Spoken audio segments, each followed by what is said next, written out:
You know what's interesting when I saw the title, Saving the Day, Garrett Morgan's life-changing invention of the traffic signal. You know what I thought? And it's sad that I thought this, Karyn. I said, I hope the book doesn't get banned. I Oh hope that, gosh. you know what I'm saying? Like literally children's books are being banned in certain states.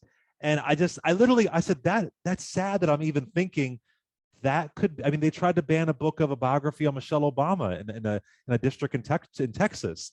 And And what I'm was just their, curious. and how do they, what's their rationale for that? How do they They even say it is? There was a school district, a parent said it was reverse racism. We're in crazy times right Oh, now. we are in So I'm just crazy times. curious to, yeah, I'm curious to know as an author, Mhm. as a mom, Yeah. what do you think about this idea of stories about people who just contributed to America, fighting back against that, to just tell a good story to kids. Well, we've got, I mean, that's the thing.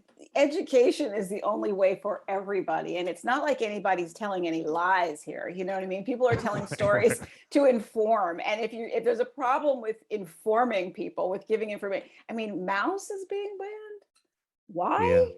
I mean, I'm glad right. we have our copies here on the bookshelf. I'm happy to say, and Yeah. we have copies of so many of the banned books. Whenever I see them, I'm always like, oh my goodness, I have all of these. Thank goodness. Wow. But I just I didn't. I mean, I guess I never thought I would live in a time where that was happening.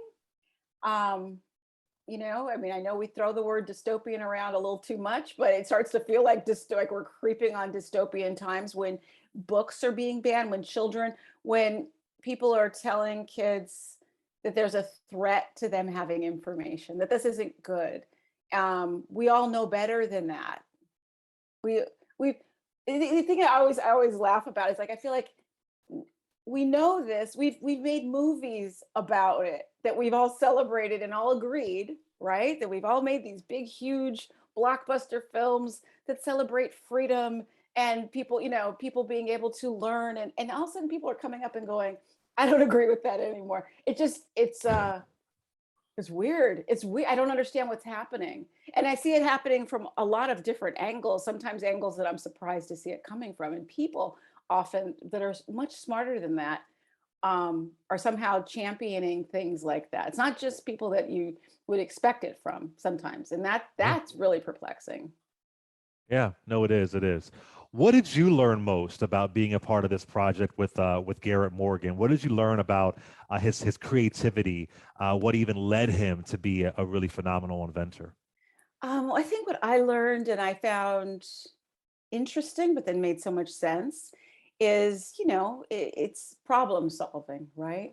And a lot of it came first from Garrett, seeing that he was somebody who, he witnessed, he went to the city, he moved to the city and witnessed so many accidents because there were buggies, horse and buggies and bicycles, and now new automobiles were, and motor cars, all these different things were on the road at once, and people hadn't really, they got ahead of themselves with all of these things, ways of transportation being on the road, but not really how to organize them very well.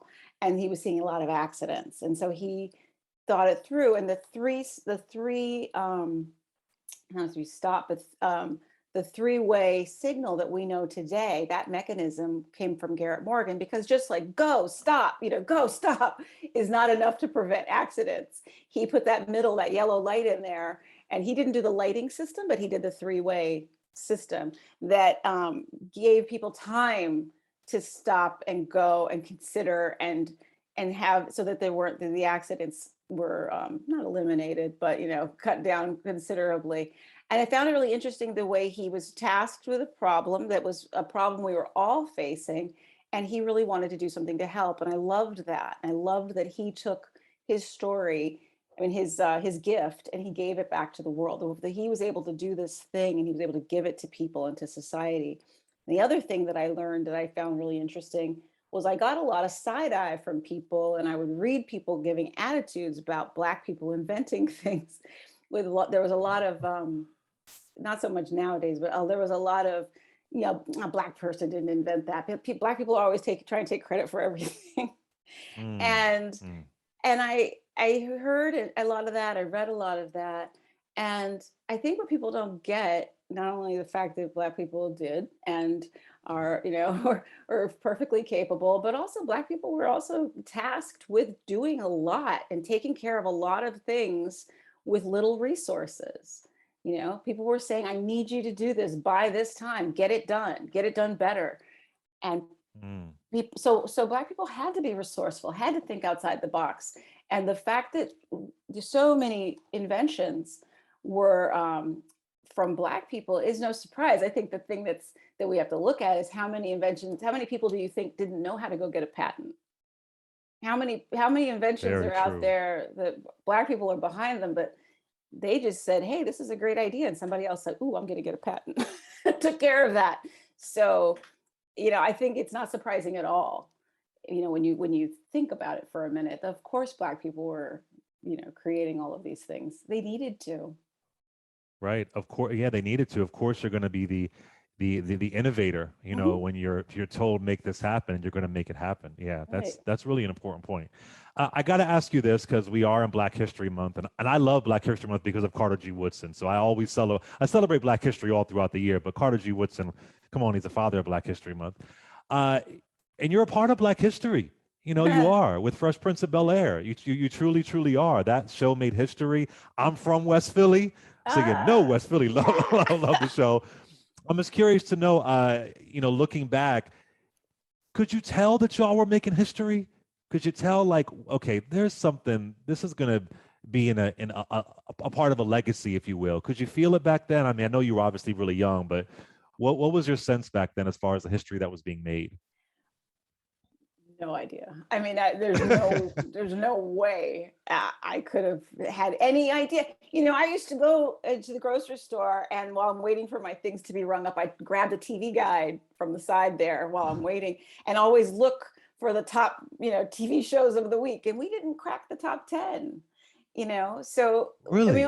well, we probably did on somebody's list, Oh, I don't. but on TV guides, and some of these things we Oh, may have been wow, in the top 20, but we weren't the huge commercial success at the time that we were airing, that I wow. think we became later. And we've had, in the sustainability we've had, I mean, we have a lot more sustainability than shows that were top at the time, some of the top shows at the time. But and that could be, it was a Black show. Black shows, the Cosby Show was huge. The Cosby Show was number one. Different World followed the Cosby Show, so they did really well as well. But we weren't, we led our Monday night. We replaced Alf, and Alf. which Wow. was, and then, but we were having such a great time, and we were so connected, and people would show up on Friday nights when we taped, and people that even weren't in the studio audience, that were just, you know, musicians and actors and all sorts, and friends of everyone's, would come and hang out because it was like a big party. We had a DJ. We had DL Hughley was one of our warm-up guys for a long time, and we had amazing music. And then in between things, Alfonso would dance and Will would rap, and so everybody was, it was like a big party. We were having so much fun all week. We were getting along. We knew we had something special, and people told us all the time what a special thing. But in terms of it reaching the world and decades later, I could not have imagined in a million years. That's so funny. I mean, I was a kid, but in my mind, I thought it was the number one show forever. But it had a big impact on me. Obviously, like Yeah.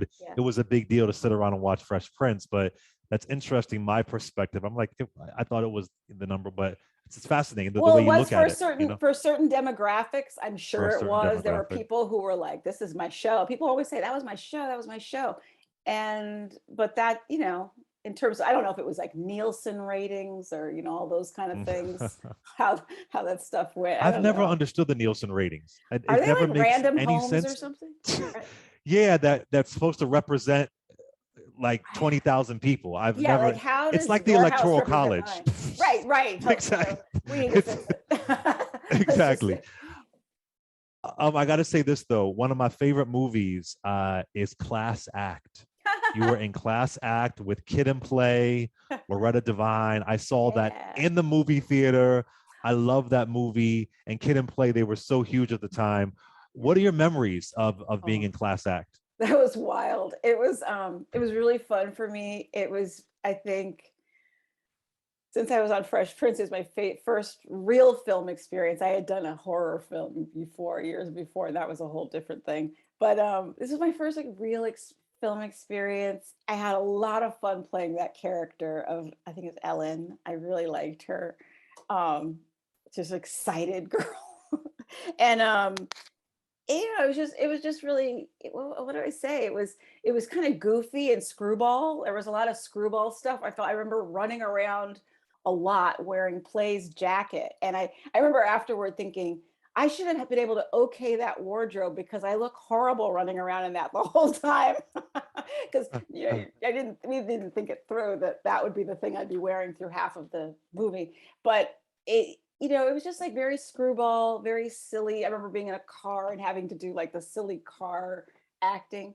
Um, and I had fun. I had a lot of fun doing it.